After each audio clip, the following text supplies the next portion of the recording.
Sorry, my phone got disconnected, apparently along with some others, so I got a new iPhone. And anyways, I'm iPhone handicapped, so. Are you're logged in on our network, right? Yeah, I'm on my phone. It's weird they let you in as a guest and not as a. Usually it only does that when you log in from a different system. No, I'm literally on my brand new iPhone. I didn't think this was a conversation that should be had at my desk, so I'm out on the, I don't know, what is that, like the balcony thing? Oh, okay. So, obviously, tell me what's going on. Your email from Saturday. So, emails from Saturday. Well, here's the thing. I'm going to try and take my emotion out of this. Nobody is here, Jeff, to try and get anybody's badge, right? Nobody's out here looking to run people off. But what I can tell you in terms of that crane thing is I am unequivocally 100% correct in every assertion I have made, as verified by multiple people, including an expert witness who travels around the world doing crane catastrophe investigations and gives expert witness testimony for the DoD, for OSHA, and for Intel themselves. So here's the thing. I know how this works. I am now the bad guy, because if me being right means everybody, including John C. DeBacca, is absolutely unequivocally wrong. How are we going to allow somebody to ride on the side of the crane of the cab? A, that is not the workstation, the chair is. B, it's over 6 feet. And we are the ones sweeping it under the rug and making excuses for it. Why do we have policies and procedures in place to keep people safe if we're not going to follow our own policies? And this is not the first time. And it's not the first time that Peter has done this. And you know what? Jeff, this is the fourth time. It's my first time working for you, but this is the fourth time I've worked with Exite. M&W, Gerlicher, Exite again, and now as an employee. This never would have been tolerated on any of the other job sites I've been on. I've talked to other Exite employees here and other job sites who are like, why isn't this guy removed immediately? I don't know, maybe it's because of crane operator and they're worried about production. You don't think our production would come to a grinding halt if this guy fell and died or got crushed between the cab and the deck? And here's the thing, I know there's a chain of command. I was raised by a father who was a Ranger. I've got friends who are Navy SEALs. Here's the thing. The chain of command is only, right, if a person in my chain of command is part of the problem, then I have to take it to their boss, which is you. And this isn't a dig at Sean. It's not. I like Sean. But the fact is, Peter and Sean are friends. They've gone fishing in Costa Rica together. Shit, Josh and I are friends. We ain't planning trips out of the country together. And so Sean reviews the CIAs. He either sits in on them physically or electronically and reviews them, right? So this is the second time that he's allowed Peter to take a zero tolerance, plain as day, cut and dried, and say, fuck it, we're not doing it. And I have a serious problem with that. Because here's the thing, I wear the same sticker as them, and it makes me look like I'm not going to do my job either, and that's not the case. And now what kind of precedent have we set? And again, like I said in my email, and it's not meant to be a threat, Jeff. It by no means is it meant to be a threat. But when I reference being raised by a labor attorney, Jeff, I cannot tell you how many mornings I've had breakfast with my uncle in his underwear doing dictation, or having dinner, family conversations while he's doing dictation, and working for him. We have now set a precedent. So if I go out on my side of the house and I find a guy not tied off in a scissor lift at 15 feet in the air, and I use our policy and Intel's to remove him, as I should, right? That's what I should do, is it not? It's our policy. It's not being overbearing. It's literally our policy, cut and dry. There are no variations. It's 6 foot, tied off, period, bye. Now what precedent have I set? I held this guy accountable, but we're not holding Corbin's accountable. Well, why is Jason kicking this guy off and Exite didn't kick this guy off? We either follow the policies or we don't. If we're not going to, then why don't we just take them out of the policies altogether? But the crane situation, Jeff, You're a risk manager. You have your master's in risk management. The guy is over 6 feet in the air, riding on the crane, the side of the cab. Now, Peter says he was on the deck of the cab. First of all, the cab doesn't have a deck. When you get off the stairs, off the ladder, you're on the deck of the crane. Then you step onto a step, and yes, I'm using verbiage, into the cab. You cannot say he was accessing his work location. The crane operator was already in there swinging a load. This guy had his feet inside the doorway, which, by the way, per Lee Bear, the manufacturer, which OSHA also references, and so do we, has to have that cab door shut during operation, point blank, period. Period. It's not my rules. It's OSHA's, ours, and the manufacturer's. And hey, we're going to look past that too. And then he's holding on to the handrails. So was he actually in the process of lifting a load here? Jeff, they were swinging a load. They had a load in the air swinging from left to right about 45 degrees. That guy was just up there hanging out. Now, here's the other thing that pissed me off. And I'm going to let my emotions get in this one. How is the witness, me, how was I not invited to the CIA? I'll tell you why. Because they know I know my shit, and they know I'm going to do my due diligence, and I'm going to come in with all these standards in our policy, and I'm going to hold them accountable. So I wasn't invited to the CIA. That is absolutely ridiculous. First CIA I've seen at Exite ever where the witness wasn't allowed to be in there. That's shady. That ought to throw some red flags. B, I talked to the gentleman when he got down. About 2 minutes later, Josh and Peter showed up. And I told, and here's what the gentleman said. I said, boss, I'm pretty sure you can't do that. You're in a swing zone. You're over 6 feet, not tied off. He said, well, I'm pretty sure during training that's what they do. Well, if you read all the attachments, there's a letter from the NCCO, including their handbook, that says absolutely not. That is the senior instructor from the NCCO that says we don't even allow that. And they do the crane training all over the country. They were swinging a load. Now, Jeff, would I have said anything if that crane was stationary and that gentleman was crawling up that ladder to walk across the deck to get into the cab? No. Because I know what 1926-14-23D through E2 says. He's accessing his workstation. That is no different than me climbing a 20-foot ladder to install fall protection. It's first man up, last man down. That is common sense. This is not that. The crane operator was in the cab swinging a load, Jeff, a load, left to right. So here's the thing. In the CIA, and I don't want to bring other people into it, but feel free to ask others, Peter was the one in there backpedaling. Well, see, this is actually allowed for testing under 19, and he's accessing his workstation.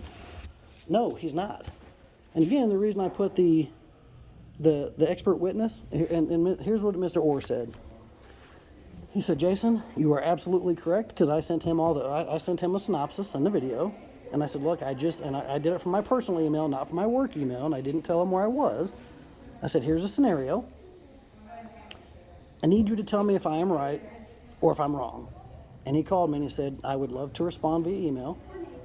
He said, but here's the thing. If there was a death or if there was a wrongful termination for you or for that guy, I could be subpoenaed, and that cost me time and money. He said, feel free to put my link in there. Feel free to put my name and my information in there. Feel free to have your boss call me if they need me to tell them you are absolutely right. So here's the thing. I got an email from Lee Snedden that was from Sunt's corporate safety manager. What everybody is trying to apply is E2, Jeff. He's accessing his work location. No, you are not. The operator who's flying a load is in the work location. You're just up there bullshitting. Even under testing? Oh, well, they were doing functional testing because their DEF alarm went off. There's still zero legal reason for that guy to be riding up there. And here's my bigger problem. This is absolutely systemic, because that means they do this shit everywhere. So here's the thing. We have, what, a 500-ton crane about to be set up in front of the building right now? So this crane company, why aren't they on a cap? That's not a me thing. But they've hit they hit a generator, right? They hit a parked truck. They Christmas treed a lift on a Saturday because they sure as hell didn't think I was going to be here on a Saturday, right? And so I addressed that, I think, professionally. I took a picture because that's Fab 9. Peter was running late that morning. He had texted me and said, hey, I'll be in a little bit. And I sent him the picture. I said, I'm not going to get involved other than we don't allow this, and here's the picture. And then there was an email chain, a couple days after that saying, hey, we don't allow Christmas treeing and blah, blah, blah, blah, blah. So They've hit a parked truck, they've hit a generator, they've Christmas treed, which we don't allow, neither does Intel, and now they've had a guy in multiple imminent danger situations, and I put the information from Lee Bear in there. He's in the swing radius, which he can't be. He's riding on there. That is not a the side of the cab is not a workstation. He's not tied off. How many different zero tolerance do I need to list? And we Exite, not me, not you, Peter is the one in the CIA literally making up excuses why it's okay. And let's go back to the Corbin's thing. I think it's stupid that we require people to tie off on a scissor lift, Jeff. It is absolutely dumb. It is. We don't require people to tie off on a green tag scaffold, which is what a scissor lift is.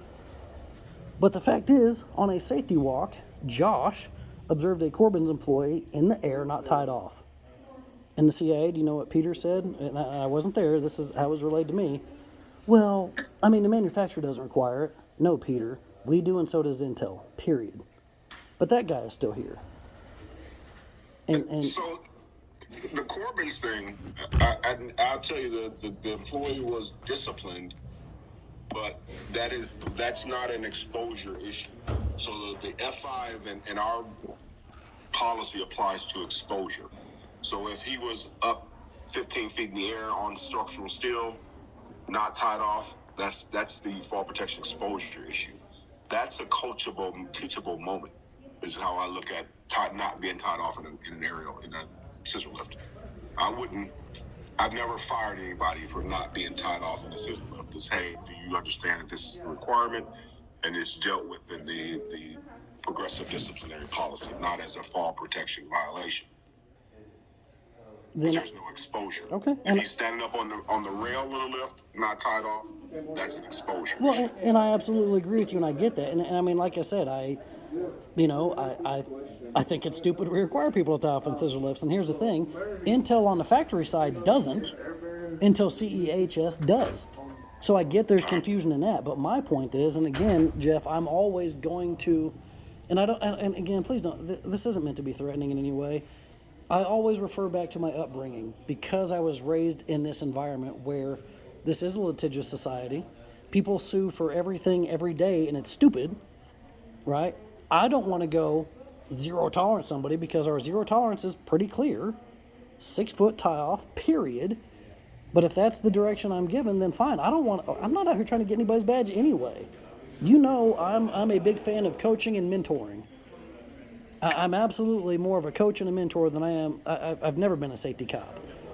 This crane thing, and here's the thing: I don't want to drag Jonathan Eads into this, but he was sitting at my desk because the 2 times he's been at my desk, I've literally been in my OSHA standard, and he goes, "Oh, you're in a book again," and I said, "Well, I like to know what I'm talking about," and I was working on the email, and when I told him that it was very ironic that while I was looking through Sunt's documents for the crane, that Terry had, mysteriously 29 minutes ago, put in a JHA for cranes that JR signed off on that was absolutely garbage. How do you have anything to do with cranes? It's only 6 line items. That is ridiculous.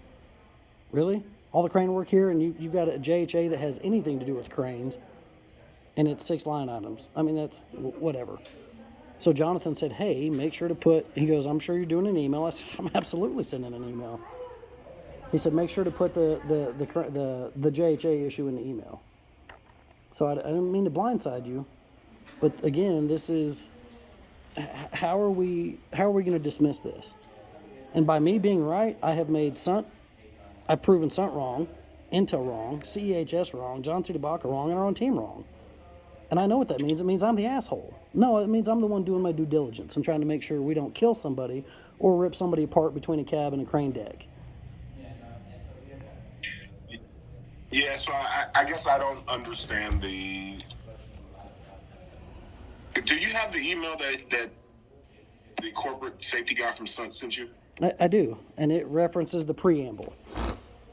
It was actually just an attachment that has Sun's information in it, but it's the preamble, and it's referring to E2, right, which is the accessing your work location, which the side of the cab is not the work location, it's in the cab, but whatever. And, you know, Sean has made comments to me in the past about I'm splitting hairs. Well, again, let's say this guy fell and died, and his wife files a wrongful lawsuit against every entity here because they would. There's a difference in being in the cab and on the cab. You're not going to convince me there's not, which is why I put the definitions in there. And it's just, I'm going to go, here's what I'm going to do. I'm going to go sit on top of a golf cart and I'm going to ride around this project until somebody runs me off, and I'll be like, hey, I wasn't 6 feet in the air, I was 4. We let a guy do it on a crane, why can't I ride on the top of the golf cart? I've got bad knees and there wasn't an extra seat. There's a real good example right there. I would absolutely be run off this project for riding on the roof of a golf cart. But we're going to let a dude do it on a crane? That's insane. Yeah, I mean, I obviously, looking at the video, I mean, I disagree with what they were doing there. No matter, I mean, especially in you know, we're in the process of production, or, you know, picking a load. You know, the way it was portrayed to me was that, or I understood it, is that they were in the process of testing. No, he was. And even in that scenario, I mean, where he was and what he was exposed to, that doesn't. What do we need that second guy there for? To look at a fucking computer to say, hey, you got an error. You don't, and they weren't doing testing. So here's the thing. If the video, like, you can zoom in on the video. So the guy, the load, let's say it picked it up going down the alley, which is heading towards Sandia, right? So the cab is facing and the boom is facing east. The guy is up there, and it took me a second, Jeff. It took me a second for my brain to honestly process, and I'm like, is this what the fuck and pardon my language, I'm like, in my mind, I'm like, am I really fucking seeing this right now? Like, what? So they pick their load, and they swing it about 45 degrees to the right, and they set their stuff on the roof. Now, so again, back to the CIA. So the gentleman in question, what I was told, and I wasn't there, is he never talked to me. Bullshit. Josh will tell you, as soon as Josh walked up and met me at that red tape, I said, hey, I just talked to this guy, and he made a smart-ass comment. Well, they're pretty sure they do this under testing. So first of all, I wasn't invited to the CIA. Second of all, this guy bold-faced lied about a conversation with me. And I'm not going to be called a liar. I'm not, Jeff. I don't know your personal thoughts on me. I know Noe, one of the things he respected is that I have testicular fortitude, and I'm going to speak the truth, which is why I referenced IFW, and I'm like, you guys really sent me to TCW. If anybody knows I speak straight, it was Noe. I don't bite my tongue. Ask Jason Easton. I don't dislike Jason Easton. What I dislike is Jason Easton's approach, for the record. But I proved him wrong on occasion, and he used to just grind. I'm like, why? We don't have to be enemies. Why don't you actually use my knowledge and passion and be a team player instead of always digging at me and me making you look dumb? But the crane thing, they were not testing, Jeff. They were flying a load. And the whole scenario, again, Lee Bear says you can't be in the swing zone. That guy's absolutely in the swing zone. You can't tell me that guy can't get stuck between that cab and the deck, and his fat ass wouldn't have been ripped to shreds. That is the thing. He could have fallen. They said it was about 7.5 feet. He wasn't even, even if he was standing on the step of the cab that is graded, right, has grip for his boots, and holding onto the handrail, I still would have addressed it, right? His feet were in the cab. Look at the cab door. Look at the placement of his feet. I took a still picture. Right, but here's my issue. Here's my issue. We, Exite, Peter specifically, and I hate Sean gets mad because I usually don't throw names out there.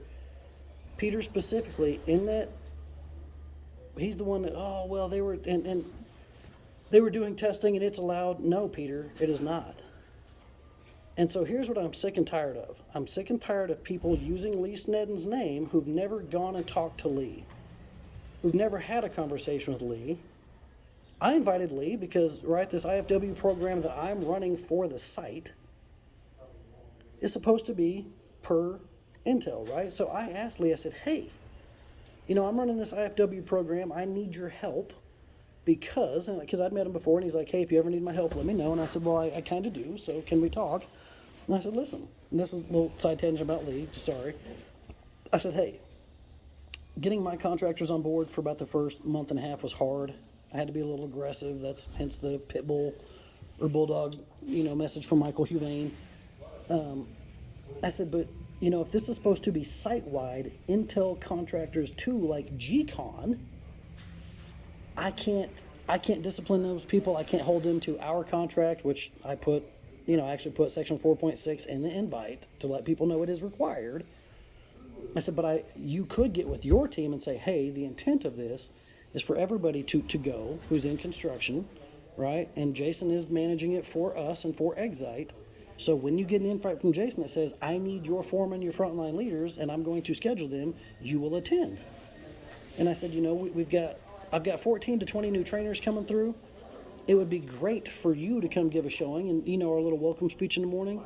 I said, how much impact would that make for everybody here to see you do that or a member of your team? Right? And so my point to that is people reference, well, Lee Snedden said this, well, Lee Snedden said that. Well, I talked to Lee and no, Lee didn't. And Peter's like, well, I talked to the guy who helped write that standard and this is allowed for testing. No, it's not. I have provided plenty of documentation that says you're full of shit. You, Peter, have not provided a single document. I've got it from the NCCO, I've got it from a crane expert, I've got it from the manufacturer. I am 100% unequivocally correct in my assertion of everything wrong with the scenario. Why is he still here? Because we don't want to tell we don't want to tell John C. DeBaca, you are wrong. We don't want to tell Sunt's safety director, you are wrong. And no offense, you can take this, Jeff, I have fired a friend before. It is a shitty thing, right? It is a shitty thing being somebody's boss that you have a relationship with to have to fire them. My buddy kept messing up to the point where I was getting the talks from my boss that said, hey, you're going to let him go or we're going to let you both go because he's making you look bad and that makes us look bad. I took him to lunch in Guam and I handed him a plane ticket and said, you're on a flight home tonight. We haven't talked in 10 years because it's my fault. He was the one fucking up. My point to that is, I brought this to you and not Sean because that is Sean's boy. Again, they've been fishing in Costa Rica and they're going on a fishing trip next month. Sean is either in on the CIAs, physically or on teams. He looks at all the information, all right? There's nothing that goes through here that doesn't go through Sean's hand, and he's allowed this shit to happen. Why? Because Peter's his boy? Because you don't want to discipline your boy? Or because you don't want to prove your mentor, John C. DeBaca, wrong? Do you think anybody looks at me with my tattoos and wants me to be the guy who's wrong or who's right? No, Jeff. I was pigeonholed when I got here by Peter. He literally told Josh, be careful who you associate with, Josh, lest you want to be lumped in with them. Well, Peter, I've done my job all over the world, and I've been to John C. DeBaca on multiple jobs for Fortune 500 companies. You have not, sir. So my frustration is we have a manager who won't hold his own people accountable. Let me give you another example. We are required SBOs. Last quarter, the person closest to the number of SBOs I did was 3 times behind me. Last month, our own team did 14 as a team. I did 72. We're not meeting our own requirements. We're not holding our own people accountable for shit, Jeff. I would be. I guarantee you my ass would have been hammered. And I'm also trying to mitigate risk for the company. It's the speech I give on Fridays if I don't have another manager. Why is safety important to me? I've had to do a death investigation from a fall. I've had a friend fall 143 feet and live. He liquefied the left side of his body when he fell 143 feet. He's in a coma for about 6 months, but he walks and talks just fine now. He's just covered in scars and terrified of heights. If somebody dies on this job site, all of our production is fucked. It is. And every one of our jobs is in jeopardy. So, I did my due diligence and I took my liability out. I addressed it with my team. I addressed it with my management. And I addressed it with my upper management. And again, I'm not trying to throw Jonathan Eads into this. He literally was sitting at my desk and he and Josh and I were talking about this crane incident. So it's not like he didn't know an email was coming. He literally sat there and watched the video at my desk and watched me start typing on my email. And yes, there was a typo because you see there's one section in there twice. I think it's like the second paragraph when it said, when did we choose as a company?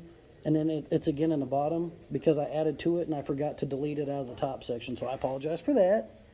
But just understand, this wasn't like a whimsical thing. I worked on this email for days. I wanted to make sure I had all my ducks in a row and all the facts straight before I presented it to you. We absolutely swept this under the rug. And when I say we, I'm talking about Exite. Jeff, that can affect my job. You think I want to lose my job because somebody else on my team didn't do their job? Absolutely not. If I'm going to lose my job, it's because you come to my desk and I'm hungover, which I don't drink, and I'm asleep at my desk. Not because I'm doing my job. And I'm not going to lie, Jeff, I've been nervous about sending this email. I have been fired for the same thing before. Ironically, for doing my job. And you might not believe that, but, because of the NDA, I can't discuss it. But we'll say the attorneys and the federal government sided with me and said, Mr. Ferris is right, and you fired him for doing his job. I don't want to lose my job. I didn't come here to do a project, Jeff. I came here to work under Noe, who then fucked me when he left. Because although a lot of people don't like Noe is passionate, and Noe knows your policies inside and out. Noe, I guarantee you, because I've worked with him 3 times, Noe would not have tolerated this. As soon as I brought this to Noe with the video, Noe to shut them down, the operator and that guy, they both would have been gone immediately, period. I bet you if you showed Jason Easton this, he would probably say the same thing. It's just, I can't not address it. Now, I brought it to you. However you handle it, you handle it. But I've done my due diligence. I've said my piece. I've proven my point beyond a shadow of a doubt. And I'm done with it. I don't want to get transferred. I don't want to get fired. I just want to come to work and do my job and know that when I tell somebody, you can't do this, you're going to fucking die, that we are going to handle it appropriately. And we're not. Why aren't they on a cap? This is their 4th incident. And crane work is extremely dangerous, Jeff. This is the crane company's 4th incident. Why aren't they on a cap? Why is that gentleman still here? We're about to put a 500-ton crane out front. There's going to be a huge crane that's going to get a whole lot of attention from everybody driving up and down Rio Rancho Boulevard in the near future. And we've got a crane company who's had 4 incidents, and we're just, that's cool, whatever. They're going to keep doing what they're doing. And it's not just me. There are other people who work with us, Jeff, for us, who are absolutely on board that we're going to have a fucking horrible accident or death on this project. Pardon my language. I can tell you wholeheartedly, I believe we're going to seriously hurt or kill somebody, Jeff, and I'm not just saying that. It adds to my stress and anxiety every single day. I can also tell you that other contractors have addressed SUNT for crane-related issues. Because the crane, the example I was given this morning, ironically, by an anonymous source, was that, the crane's elevated like it is right now, so the deck is about 7 feet in the air, and a guy, went up the ladder and was washing the windows and crawling all over and doing this and that, and they called SUNT and said, hey, this guy needs to be tied off. Well, he's accessing his workstation. He's like, no, he's actually working. That's not accessing his workstation. He's actually actively working. He's over 6 feet. He needs to be tied off. So I'm not the first person to address a crane issue with SUNT. Like I said, I was just told this one, or that would have been in my email too. And I would have asked that employee, hey, are you willing to chime in on this email and maybe speak to my boss? But I don't know what to do. But if I believe my boss is a part of the problem because he doesn't want to discipline his friend, then what choice do I have to bring it to you? I mean, you really don't. And you learn the chain of command in the military. If your sergeant's a problem, then you go to the captain. Right? So I did. I brought it to the boss. I don't want you to be upset with me. I hope you actually appreciate, at least as a risk manager, my due diligence and the amount of information I provided to you. I figured, I was like, he might be like this motherfucker. But I told my wife, I said, I could see him cocking his head and smiling a little bit and going, wow, he's got balls. No, I mean, I don't have any issue with the email and that part of it. The part that caught me off guard was that John was on it before I knew anything about this. So that was the part that caught me off guard. What do you mean, John? I mean, now. Oh, Jonathan. Oh, Jonathan Eads. Johnny Eats. Yeah, and like I said, I Now didn't I want understand why. I didn't want to throw him under the bus, like I said, but he was when he sat down at my desk, Jeff. I was literally in the crane standard and had my email up, and I was making my bullet points. And he said, "Oh, what do you?" And I kind of told him, and I showed him the video, and he said that is stupid. I said it is stupid, and I said Jonathan, we swept it under the rug. And I told him about, and Josh Brinley, he chimed in too. He came over and said, "Yeah, Jason's been addressing this for days, and we're not, no big deal, whatever." So I certainly didn't mean to blindside you with that, but Jonathan was literally sitting at my desk while I was typing it, so he knew it was coming. He's the one that told me to make sure to put the JHA comment in there, which is why I put the link to that JHA. So I apologize if that blindsided you. I absolutely apologize, but the man was literally sitting at my desk. No worries. I mean, at this point, so and I mean, obviously the horse is out of the barn on this one. The sites made their decision as far as what they're going to do to this team of people, but we will address this moving forward, that this is obviously an unacceptable practice and will result in removal if this is a practice that is observed moving forward on the project site. Because I obviously don't agree that this is accessing your work site when they're up there swinging a fucking load, the guys on a moving crane. That's not accessing your work site. No, and if there wasn't an operator in there, Jeff, then he is accessing his work site. But there's already a guy in the seat. You know what I mean? Like, you're in the crane operating it, and I jump on the side of your cab. I mean, that is absolutely distracting to the operator.